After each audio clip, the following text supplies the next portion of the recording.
Dan itu yang saya lihat kalau saya baca itu Wycliffe dan Elson itu tentang perdebatan menemukan Indonesia itu. Jadi Indonesia ini kalau Bung Karno dia bilang menggali dari bawah, ini yang mesti dilihat. Penggalian itu dari mana ini semua berasal sehingga lahir 5 sila itu gitu, ketuhanan yang Maha Esa, kemanusiaan dan seterusnya itu. Kalau Elson mengatakan ini adalah persilangan di antara dua pikiran besar. Orang-orang yang belajar ke barat, terutama kaum intelektual Jawa ini membawa pulang ide-ide tentang negara. Lahirlah ide nasionalisme di situ. Orang-orang dari Sumatera, orang tua dan kakeknya Gustika ini porosnya ke Al-Azhar, dia belajar Islam, lalu kemudian lahirlah pikiran tentang Islam, sehingga kemudian antara Islam dan nasionalisme itulah blended di dalam Pancasila itu. Maka kalau kita lihat Pancasila itu, kita baca di dalam Islam itu ada namanya maqasid syariah, tujuan bersyariat. Tujuan bersyariat itu sama dengan tujuan bernegara.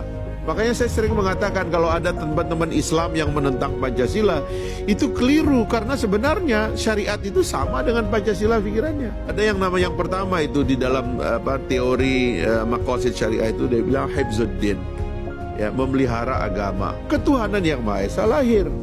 Hifzun nafs, memelihara manusia, memelihara jiwa, kemanusiaan lahir. Memelihara pikiran, permusyawaratan lahir. Jadi blending ini dalam Pancasila inilah yang menyatukan Nusantara. Karena klop betul memang ini adalah saripati daripada Republik kita. Itu yang dimaksud oleh Bung Karno, saya gali ini dari dalam tubuh bangsa Indonesia itu. Jadi sebenarnya itu sudah selesai. Tinggal sebenarnya yang kadang-kadang tidak clear itu, Bung Budiman. Dan ini teori dan teologi yang saya sering ungkap berkali-kali. Kapan orang itu berada di ruang negara? Kapan orang itu berada di ruang agamanya? Kapan orang itu berada di ruang publik?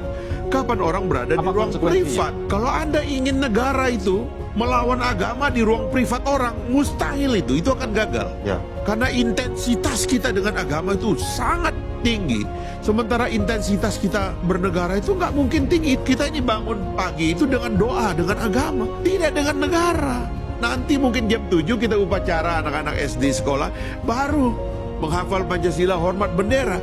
Tapi pribadi itu nggak boleh diinvasi oleh negara. Nah ini yang menurut saya, itu saja yang perlu kita clearkan supaya kita jangan konflik terus.